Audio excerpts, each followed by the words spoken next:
అందరికీ హాయ్. అందరు ఎలా ఉన్నారు? అందరూ బాగున్నారు అనుకుంటున్నాను. జమ్మూ శ్రీనగర్ హైవేకి మీరిచ్చిన రెస్పాన్స్ నేను ఎప్పటికీ మర్చిపోలేనిది. ఆ జమ్మూ శ్రీనగర్ హైవే స్టోరీ నేను తెలుసుకుంటున్నప్పుడు నాకు ఈ ఉత్తరాఖండ్ హైవే గురించి తెలిసింది. దాన్ని వెతుక్కుంటూ వెళ్తే నాకు దాంట్లో ఎంతో ఇంట్రెస్టింగ్ స్టోరీ ఒకటి దొరికింది. ఆ స్టోరీ మీకు ఎలాగైనా చెప్పాలని నేను నిర్ణయించుకున్నాను. ఈ స్టోరీ స్టార్ట్ చేసే ముందు నాదొక చిన్న రిక్వెస్ట్. నేను చెప్పే ఈ హర్రర్ స్టోరీస్ మీకు నిజంగా నచ్చినట్లయితే నా కోసం ఒకే ఒక లైక్ చేయండి. అలా లైక్ చేస్తే యూట్యూబ్ మన వీడియోస్ని ఇంకొంచెం ఎక్కువ మందికి రీచ్ అయ్యేలా రికమెండ్ చేస్తుంది. సో ప్లీజ్ లైక్ చేయండి. ఇక లేట్ చేయకుండా మన రియల్ హారర్ వరల్డ్లోకి ఎంటర్ అయిపోదాం.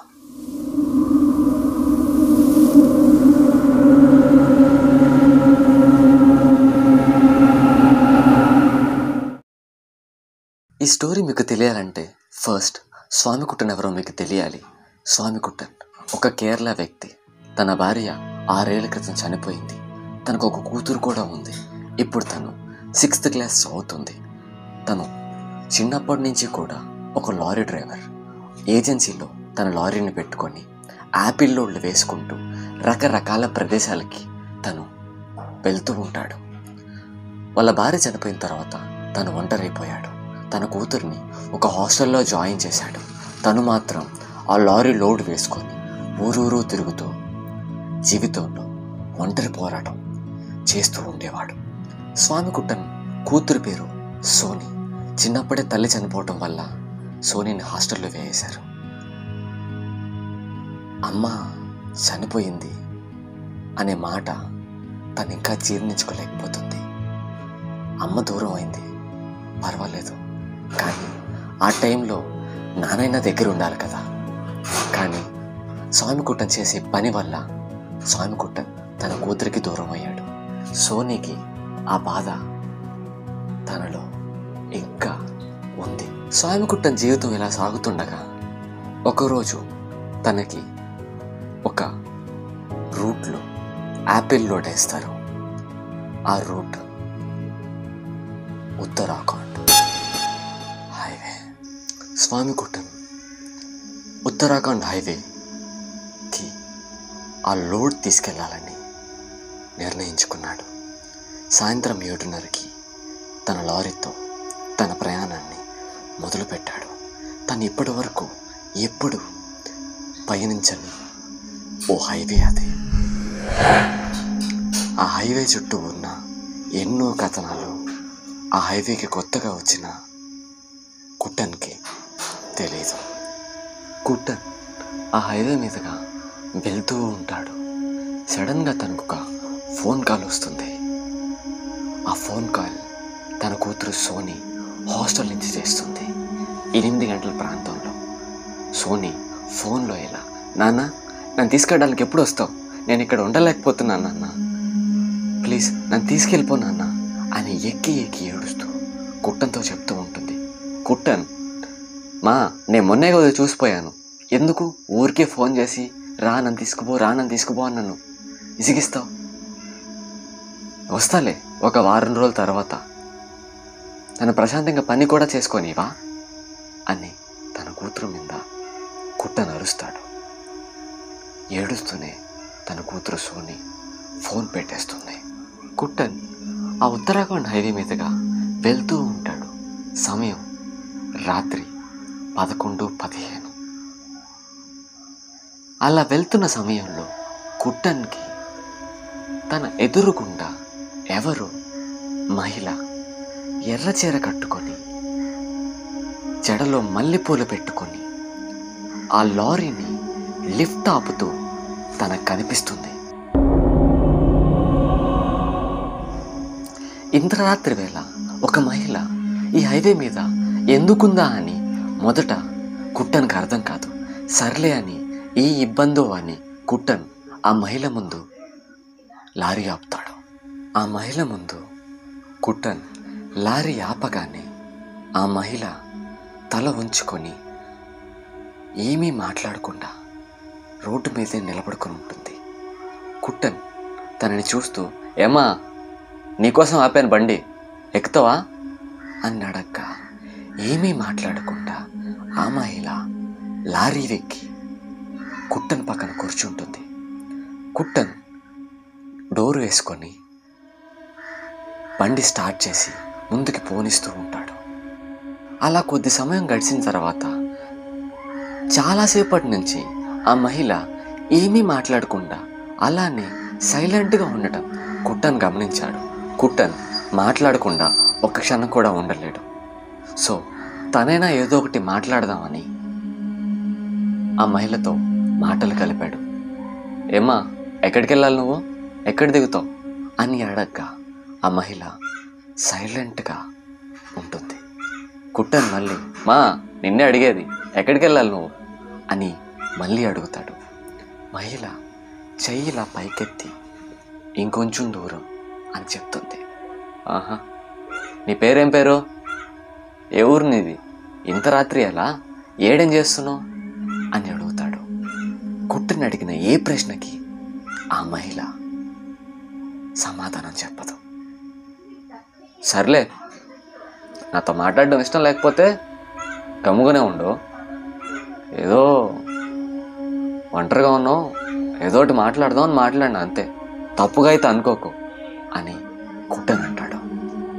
అలా కొద్ది సమయం గడిచిన తర్వాత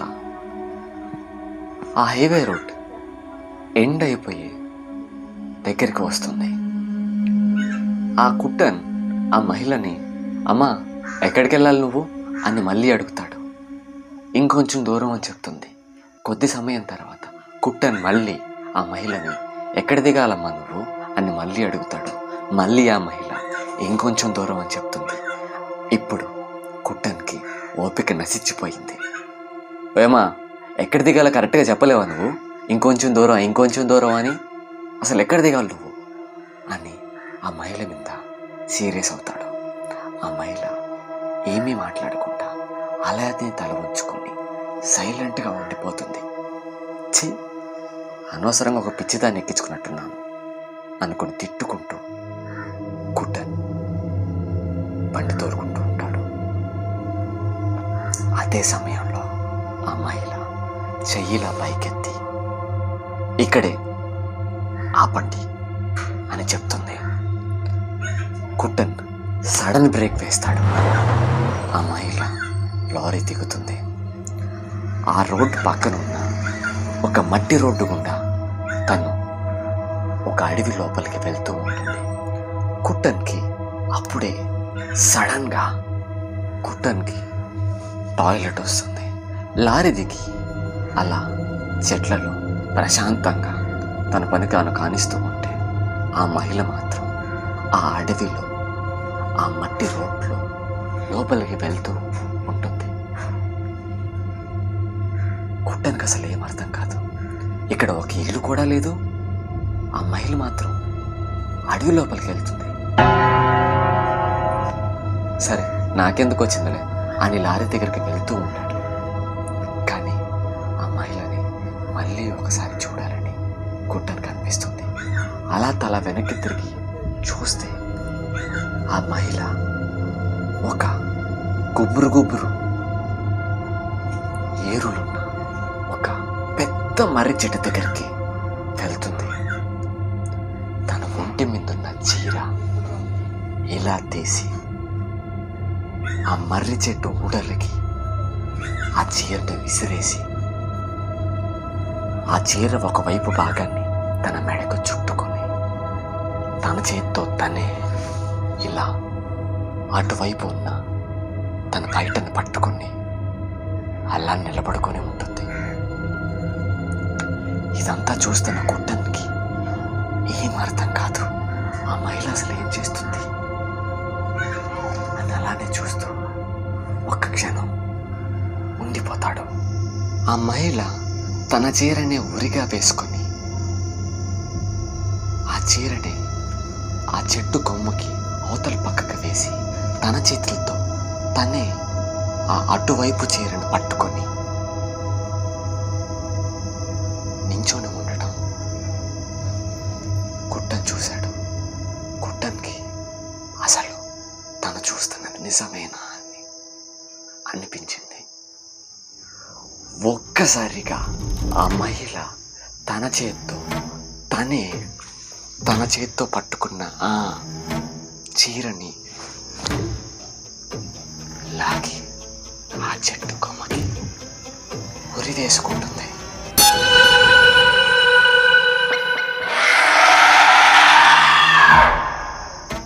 అది చూసిన కుట్టన్ ఒక్కసారిగా ఆ చెట్టు దగ్గరికి పరిగెత్తుకుంటూ వెళ్ళాడు.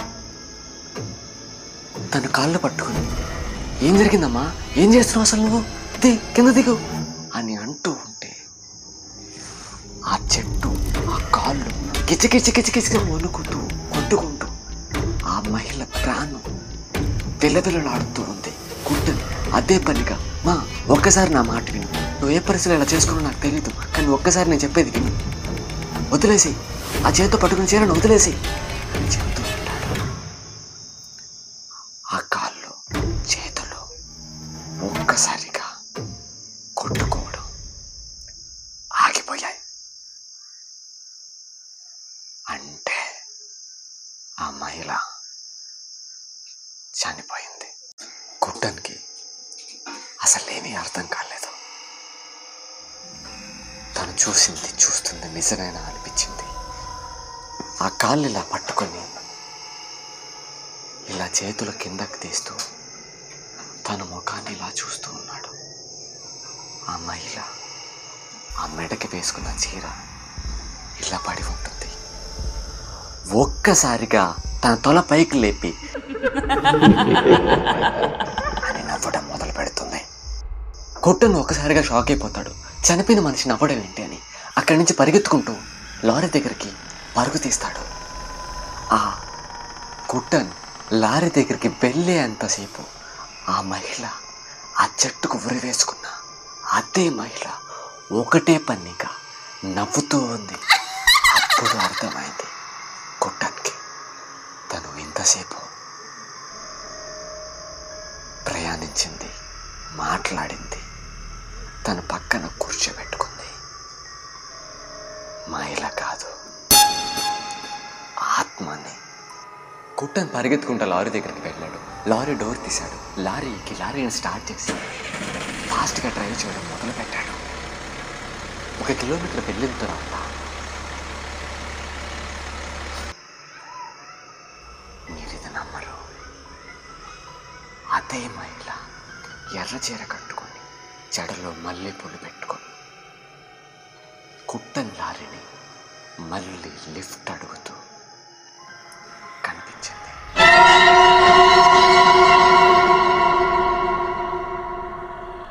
కుట్టన్ ఏమీ పట్టించుకోకుండా లారీ ఆపకుండా ఆ మహిళని దాటుకొని ముందుకు వెళ్ళిపోయాడు. కుట్టన్ లారీని ఫాస్ట్గా తోలుతున్నాడు. కానీ 1 కిలోమీటర్ దూరం వెళ్ళిన తర్వాత మళ్ళీ అదే మహిళ అదే రోడ్లో ఎర్రచీర కట్టుకొని జడలో మల్లెపూలు పెట్టుకొని కుట్టన్ లారీని మళ్ళీ లిఫ్ట్ అడుగుతూ కనిపించింది. ఇలా 13 కిలోమీటర్లో 12 సార్లు కుట్టన్ లారీని ఆ మహిళ లిఫ్ట్ ఆపుతూ కనిపించింది. కుట్టన్కి ఊపిరాడలేదు. తన మనసులో మెదులుతున్న ఒకటే ఆలోచన, ఈ రాత్రి ఈ హైవే దాటి ఆ మహిళ చేతిలో పడకుండా నేను బయట పడగలనా? కుట్టన్కి తన కూతుర్ని చూడాలనిపిస్తుంది. తన కూతురుతో మాట్లాడాలనిపిస్తుంది. ఎందుకంటే ఈరోజు తన చివరి రోజుల్లా తన ఫీల్ అవుతున్నాడు. కుట్టన్ అదే ఆలోచనతో లారీ తోలుతూ ఉంటే కొద్ది సమయం నుంచి ఆ మహిళ కుట్టన్కి కనిపించడం లేదు. కుట్టన్కి అర్థం కాలేదు. లారీ తోలుతూ అటు ఇటు చూస్తూ ఉన్నాడు. అయినా సరే కుట్టన్కి ఆ మహిళ ఎక్కడ కనిపించలేదు. అప్పుడే కుట్టన్ పక్క నుంచి ఒక మహిళ శబ్దం అన్నా, అటు ఇటు ఏం వెతుకుతున్నావు? నేను ఇక్కడే ఉన్నాను, నీ పక్కనే ఉన్నాను. కుట్టనికి ఒక్కసారిగా ఊపిరాగినంత పనైంది. తను తల అలా తిప్పి పక్కకి చూస్తే ఆ మహిళ, అదే మహిళ ఎర్ర చీర కట్టుకొని జడలో మల్లెపూలు పెట్టుకొని తన పక్కనే కూర్చొని ఉంది. కుట్టనికి అసలు ఎక్కడ ఏం జరుగుతుందో అస్సలు అర్థం కాలేదు. కుట్టన్ కళ్ళారా చూశాడు. ఆ మహిళ లారీ దిగటం, చెట్టు దగ్గరికి వెళ్ళడం, తన చీరను విప్పి తనంతట తాన్ని చెరుకి ఉరేసుకొని చనిపోవటం కాదు, తను ఆత్మ అని తను నిర్ధారించుకున్నాడు. మళ్ళీ ఇప్పుడు తను లారీలోని తను అసలు ఎప్పుడు ఎక్కింది, ఎలా ఎక్కింది, కుట్టనికి ఏం అర్థం కాలేదు. ఆ మహిళ ఒంటి మీద మొత్తం ఏవో దెబ్బలు, ముళ్ళ తీగల గీకున్నట్టు, చేతులు మొత్తం గీతలు, తలపైన ఒక బలమైన దెబ్బ, రక్తం కారుతుంది.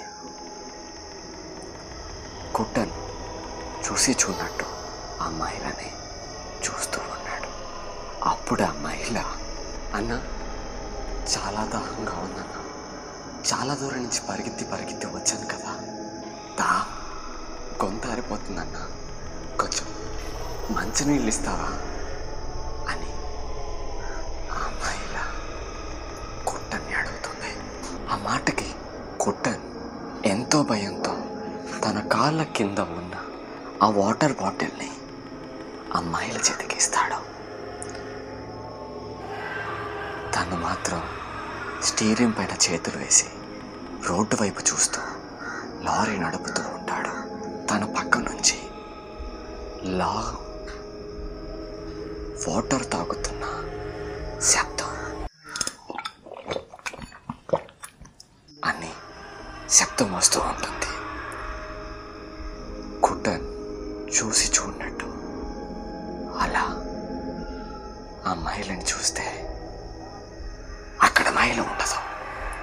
ఒక్క వాటర్ బాటిల్ మాత్రమే కాళ్ళు అలా లేసి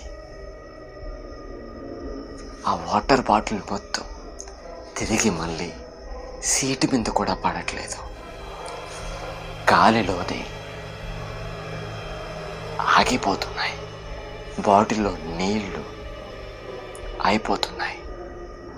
ఆ బాటిల్లో నీరు మొత్తం అయిపోయిన తర్వాత ఆ బాటిల్ దానంతట అదే కింద పడిపోతుంది. కుట్టనికి అక్కడ ఏం జరుగుతుందో 1% కూడా అర్థం కావట్లేదు. తన ప్రాణాలని అరచేతిలో పెట్టుకొని కుట్టన్ లారీ నడుపుతున్నాడు. అలా కొంచెం దూరం నడిపిన తర్వాత ఒక పెద్ద శబ్దం.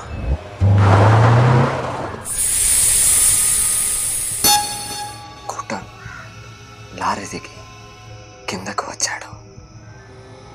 అనుకున్నదే జరిగింది. లారీ టైర్ పంచర్ అయింది. ఆ టైర్ దగ్గర కుట్టన్ కూర్చొని అస్సలు ఈరోజు తనకేం బాగాలేదని ఆలోచిస్తూ ఆ టైర్ని చూస్తున్న సమయంలో తన వెనక ఆ మహిళ తన వెనక నిలబడుకొని, అన్నా నువ్వు చిక్కిపోయావన్నా, తప్పించుకోలేవు. అన్నా నువ్వు చిక్కిపోయావన్నా, ఇక తప్పించుకోలేవు అని అంటుంది. కుట్టన్ అలా వెనక్కి తిరిగి చూస్తే ఆ మహిళే. కుట్టన్ తన భయాన్ని కంట్రోల్ చేసుకోలేకపోయాడు. ఇక తప్పక తన ప్రాణాల్ని కాపాడుకోవాలనే భయంతో అక్కడి నుంచి లారీని వదిలేసి పరిగెత్తడం మొదలుపెట్టాడు. ముందు వెనక ఏం పట్టించుకోవట్లేదు. పరిగెడుతున్నాడు పరిగెడుతున్నాడు పరిగెడుతున్నాడు పరిగెడుతున్నాడు. దూరంగా అక్కడక్కడ లైట్లు వెలుగుతున్నాయి. గుడ్డన్ ఆ లైట్లు చూసిన ఆనందంలో ఇంకా పరిగెత్తడం మొదలు పెట్టాడు. అక్కడక్కడ చిన్న చిన్న ఇళ్ళు కనిపించడం మొదలు పెట్టాయి. గుడ్డన్కి ధైర్యం వచ్చింది. ఊరిలోకి వచ్చేసాడు. గుడ్డన్ ఆ ఊరికి దగ్గర ఒక టీ షాప్లో కూర్చొని, అన్నా కొంచెం నీళ్ళు ఇస్తావా అని అడుగుతాడు. ఆ టీ షాప్ ఆయన మంచినీళ్ళు తీసుకొస్తూ, ఏమయ్యా నువ్వు ఈ జాములో ఈ దారి గుండా వస్తున్నావా అని అడగ్గా, అవునన్నా ఈ దారి గుండానే ఒక లారీ లోడ్ వేసుకొని వచ్చాను. కానీ అనగానే ఆ టీ షాప్ ఆయన, నీకు ఇంకా భూమి మీద నౌకలు ఉన్నాయా? లేకపోతే ఈ సమయంలో ఈ హైవే గుండా వచ్చి బతకడం అంటే మాటలు కాదు తెలుసా అని గుడ్డనికి చెప్తాడు. అవునన్నా దాదాపు చచ్చినంత పని అయింది. ఆ హైవేలో అసలు ఏం జరుగుతుంది, ఇంతకు ముందు అసలు ఏం జరిగింది అని అడుగుతాడు. అప్పుడు ఆ టీ షాప్ ఆయన ఆ హైవేకి ఉన్న బ్యాక్ స్టోరీని చెప్పడం మొదలు పెడతాడు. తన పేరు సుజాత. తను ఆంధ్రాలోని చీరాలలో ఉండేదంట. తన భర్త 62 ఏళ్ళ ఒక ముసలోడు. రెండో పెళ్ళి సుజాతని చేసుకున్నాడు. సుజాత కంటే ముందే వాళ్ళ భర్తకి పెళ్ళైంది. 2 పిల్లలు కూడా ఉన్నారు. డబ్బు ఎక్కువగా ఉండటం వల్ల సుజాతని రెండో పెళ్లి చేసుకున్నాడు. కానీ సుజాతకి ఆయనతో జీవితం గడపడం అసలు ఇష్టం లేదు. కానీ బ్రతకలేక అక్కడ బ్రతుకుతుంది. సుజాతకి ఒక అక్రమ సంబంధం ఉంది. రామదాసు అతని పేరు. అతను ఒక జెడ్పీటీసీ ఎమ్మెల్యే కొడుకు. ఆ రామదాస్తో సుజాతకి 3 సంవత్సరాలుగా అక్రమ సంబంధం ఉంది. సుజాతకి తన ముసలి భర్తతో తన పిల్లలతో ఉండడం అసలు ఇష్టం లేదు. రామదాస్తో వెళ్ళిపోవాలని సుజాత నిర్ణయించుకుంటుంది. రామదాసు కూడా ఇదే విషయం మీద పదే సుజాత చెప్తూ ఉంటుంది. రామదాసు కూడా ఒకసారి సరే మనం ఇక్కడి నుంచి వెళ్ళిపోదాం అని సుజాతకి మాటిస్తాడు. రానే వస్తుంది ఆ రోజు. సుజాత సాయంత్రం 5 గంటలకి ఎర్రని చీర కట్టుకొని, మెడలో బంగారం, తలలో మల్లెపూలు పెట్టుకొని ఎంతో అందంగా రెడీ అవుతూ ఉంటుంది.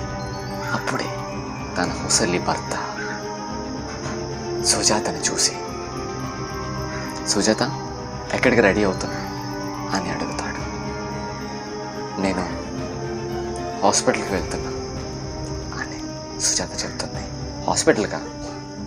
హాస్పిటల్కి ఎందుకు అని అడగ్గా, నాకు కొంచెం ఒంట్లో బాగాలేదు, అందుకే హాస్పిటల్కి వెళ్తున్నా అని చెప్తుంది. హాస్పిటల్కి వెళ్తూ ఒంటి మీద ఇంత బంగారు ఎందుకు అని ఆ ముసలి భర్త అడగ్గా, అలా హాస్పిటల్కి వెళ్ళిన తర్వాత మా అక్క వాళ్ళ ఇంటికి కూడా వెళ్ళొస్తాను అని సుజాత చెప్తుంది. సరే నీ ఇష్టం అని సుజాత భర్త ఇంట్లోకి వెళ్ళిపోతాడు. సుజాత ఇంట్లోంచి బయటకు వచ్చి ఒక ఆటో ఎక్కి టౌన్కి వెళ్తుంది. అదే రోజు రాత్రి సమయం 9:30 అవుతుంది. సుజాత వాళ్ళ భర్త సుజాతకి ఫోన్ చేస్తాడు, కానీ సుజాత ఫోన్ లిఫ్ట్ చేయదు. సుజాత వాళ్ళ భర్త అదే పనిగా 2-3 సార్లు సుజాత ఫోన్కి ఫోన్ చేస్తాడు, కానీ సుజాత ఫోన్ ఎత్తదు. ఏం జరిగి ఉంటుందా అని తను కంగారు పడ్డాడు. హాస్పిటల్కి వెళ్ళిన తర్వాత సుజాత వాళ్ళ అక్క వాళ్ళ ఇంటికి వెళ్తుందని తనకు చెప్పింది. ఆ మాట గుర్తొచ్చి తను వాళ్ళ అక్క వాళ్ళకి ఫోన్ చేస్తాడు. ఫోన్ చేసి సుజాత అక్కడికి వచ్చిందా అని అడగ్గా వాళ్ళు రాలేదే అని చెప్తారు. లేదు, హాస్పిటల్కి వెళ్ళొచ్చిన తర్వాత మీ దగ్గరికి వస్తా అని చెప్పింది. రాలేదా? మా దగ్గరికి ఏం రాలేదే అని చెప్తారు. తన భర్తకి భయం వేస్తుంది. ఇప్పుడు సాయంత్రం వెళ్ళిన భార్య అప్పటి నుంచి ఇప్పటి వరకు ఫోన్ చేయలేదు. వీళ్ళు ఫోన్ చేసినా ఫోన్ ఎత్తలేదు. హాస్పిటల్కి వెళ్ళి వాళ్ళ అక్క వాళ్ళ ఇంటికి వెళ్ళి వస్తానని చెప్పిన తన భార్య ఇంత రాత్రైనా వాళ్ళ అక్క వాళ్ళ ఇంటికి వెళ్ళలేదు. అసలు తను ఎక్కడికి వెళ్ళింది అని కంగారుతో భయంతో ఆ రోజు రాత్రి మొత్తం గడిపాడు. ఆ తర్వాత రోజు ఉదయం సుజాత వాళ్ళ ఆయన ఉన్న ఇంటికి ఆ ఊరి చుట్టుపక్కల ఉన్న కృష్ణ అనే వ్యక్తి వస్తాడు. వచ్చి ఏయ్ ఇంకా నిద్రలేదా, నిద్రలే అని చెప్తాడు. చెప్తే ఏంది ఈ జాములో వచ్చినామైంది అని అడుగుతాడు సుజాత వాళ్ళ ఆయన. ఏం లేదురా, ఈరోజు ఉదయాన టౌన్లో మీ భార్య పసుపు చీర కట్టుకొని ఎవరితో కారు ఎక్కి వెళ్ళడం చూశాను. నీకు ఒక మాట చెప్దామని వచ్చాను అని చెప్తాడు. పసుపు చీర సుజాత రాత్రి కట్టుకెళ్ళింది ఎర్ర చీర కదా అని అనుకుంటాడు తన భర్త. కొంచెం కొంచెం అర్థమైనట్టున్నా అసలు తను ఎక్కడికి వెళ్ళింది, రాత్రంతా ఏమైంది అనే విషయాలు తన భర్తకి అర్థం కాలేదు. పోలీస్ స్టేషన్కి వెళ్ళి మిస్సింగ్ కంప్లైంట్ ఇచ్చాడు. ఇదిలా ఉంటే మన సుజాత తను ఎంతో ఇష్టపడిన తన బాయ్ ఫ్రెండ్ రామదాస్తో ఉత్తరాఖండ్ హైవే మీద ఎంతో సంతోషంగా వెళ్తూ ఉంది. ఒక దగ్గర రామదాసు కారు ఆపి నేను ఇప్పుడే ఒక ఫోన్ కాల్ చేసుకొని వస్తానని సుజాతకు చెప్తాడు. సుజాత సరే అని కారులో కూర్చొని ఉంటుంది. రామదాస్ అలా ఫోన్ మాట్లాడుకుంటూ ఆ పక్కనే ఉన్న అడుగులు వేసుకుంటూ వెళ్తున్నాడు. సుజాత కూడా చల్లగాలి పీల్చుకుందామని కార్తీకి ఆ హైవే పక్కనున్న పెద్ద పెద్ద చెట్లను చూస్తూ వాటి అందాలను ఆస్వాదిస్తూ ఉంటుంది. అప్పుడే ఆ సమయంలోనే తనకి దగ్గరలో ఎవరో గుసగుసా మాట్లాడుతున్నట్టు సుజాత కనిపిస్తుంది. ఆ శబ్దం వచ్చే వైపుగా అడుగులు వేస్తూ అక్కడికి వెళ్ళి చూస్తే అక్కడ గుంపగా 4 మగవాళ్ళు నించుని ఇలా మాట్లాడుకుంటూ ఉన్నారు.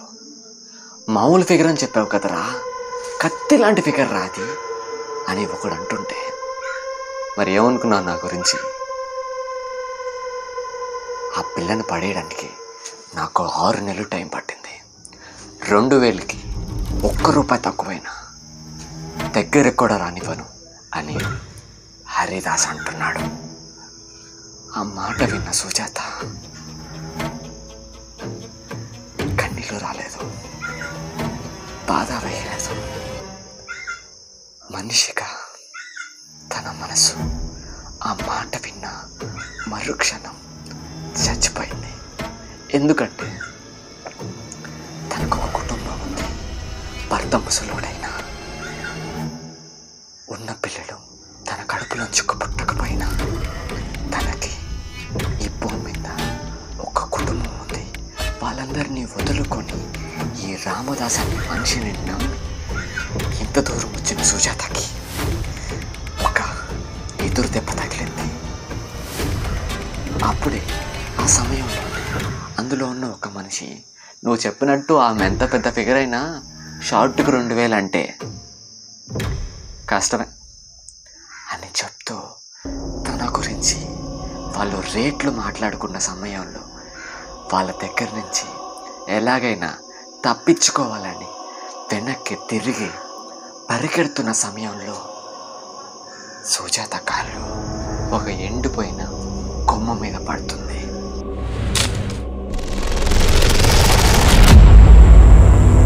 ఆ శబ్దం విన్న ఆ 4 మగవాళ్ళు సుజాత వెనక పడ్డారు. సుజాత పరిగెడుతూ ఎంతో భయంతో హైవే మీదకు వెళ్ళింది. కార్లు, బైకులు వెళ్తూనే ఉన్నాయి. ప్రతి ఒక్కరిని లిఫ్ట్ కోసం ఆపుతూ ఉంది సుజాత. కానీ ఒక్కరు కూడా లిఫ్ట్ ఆపలేదు, దానికి సాయం చేయలేదు.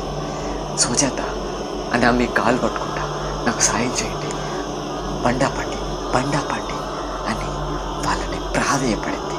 కానీ ఒక్కరు కూడా సుజాతకి సాయం చేయలేదు. వెనక్కి చూస్తే మగవాళ్ళు తన వెనక పడిపోతూ ఉన్నారు. ఇక తప్పించుకోవడం దారి లేక సుజాత అడవిలోకి వెళ్ళింది. సమయం 7-7:30 కావస్తుంది. సుజాత ఆ గుబురు చెట్టుల్లో, ఆ అడవిలో అలా దారి తెలియకపోయినా ముందుకు వెళ్తూ ఉంది. రామదాస్ వాళ్ళ మనుషులు సుజాత వెనక ఫాలో అవుతూ తన వెనకే వెళ్తూ ఉన్నారు. సుజాత భయంతో పరిగెడుతుంది, వాళ్ళు కూడా వెనక పరిగెడుతున్నారు. సుజాత అక్కడక్కడ దాంగుంటుంది. తనని కనిపెట్టడానికి రామదాస్ వాళ్ళు ఎంతో ప్రయత్నిస్తున్నారు.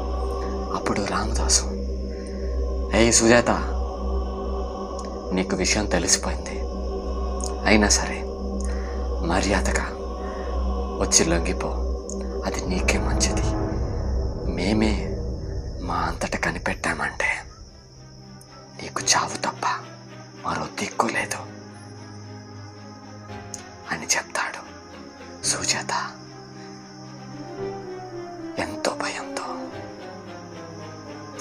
అక్కడే తాంకొని ఉంటుంది. నువ్వు అడవిలోంచి తప్పించుకోగలనని ఎంతో పిచ్చి ధైర్యంతో ఉండి ఉండామనుకుంటా, కానీ అది అసలు అసాధ్యం. ఈ చీకట్లో, ఈ అడవిలో తప్పించుకోవడం అనేది అస్సలు సాధ్యమయ్యే పనే కాదు. నువ్వు తిరిగి మళ్ళీ మా చేతులకి చిక్కుతావు అని సుజాతని రామదాసు బెదిరించడం మొదలు పెడతాడు. రామదాసు మాటలకి సుజాత ఎంతో భయపడింది. తనకి ఇప్పుడు జీవితం మీద అస్సలు ఆశ లేదు.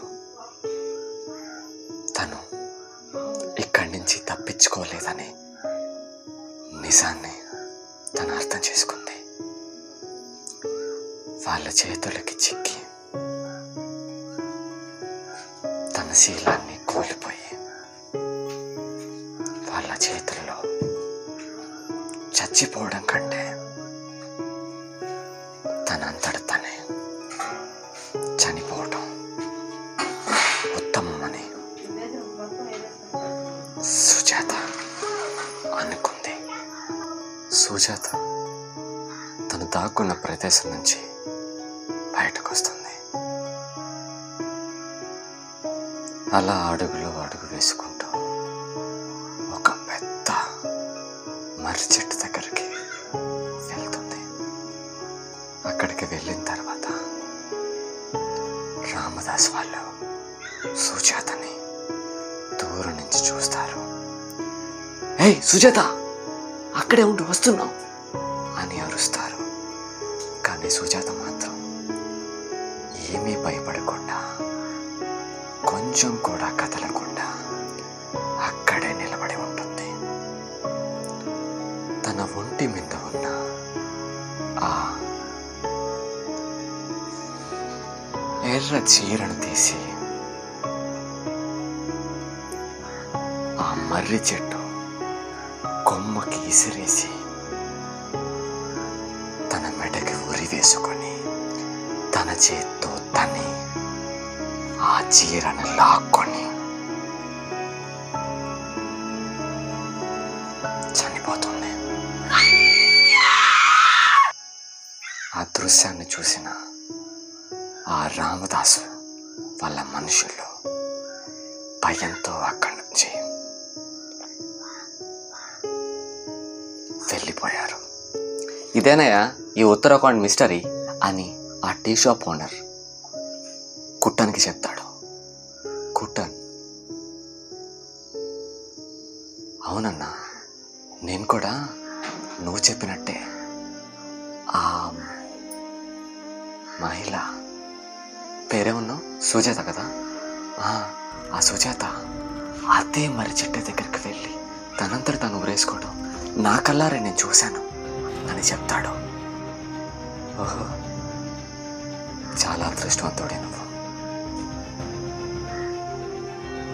అని ఆ టీ షాప్ ఆయన చెప్పి తనకి నీళ్ళిస్తాడు. కుట్టన్, అన్నా నీ ఫోను ఉంటే ఇస్తావా అని అడుగుతాడు. ఆ ఫోన్ తీసుకొని టకటకా 4 నెంబర్లు నొక్కి ఫోన్ చేస్తాడు. హలో మేడం, నా కూతురు సోనీ, నేను కుట్టన్ని, నా కూతురికి ఫోన్ ఇస్తారా? అయ్యో, ఈ సమయంలో ఫోన్ చేశానని ఏమనుకోకండి, కొంచెం అర్జెంట్ అని చెప్తాడు. ఆ మేడం కూడా సోనీ దగ్గరికి వెళ్ళి ఫోన్ ఇస్తుంది. హలో నాన్న అని నిద్ర మత్తులో సోనీ మాట్లాడుతుంది. తల్లి సోనీ, రేపు ఉదయమే మీ నాన్న నీ దగ్గరికి నేను చూడడానికి వస్తున్నాడు. ఎన్నో బొమ్మలు నీ దగ్గరికి తీసుకొస్తున్నాడు అని చెప్పగా, నాన్న నువ్వేనా మాట్లాడేది అని ఆశ్చర్యంగా సోనీ కుట్టంతో అంటుంది. అవునమ్మా, ఇన్నాళ్ళు నేను చాలా బాధ పెట్టాను. ఇకపై నువ్వు హాస్టల్లో ఉండడానికి వీల్లేదు. మనిద్దరం కలిసే ఉందాం. నేను ఈ పాడు పని వదిలేస్తున్నాను అని కుట్టన్ చెప్తాడు.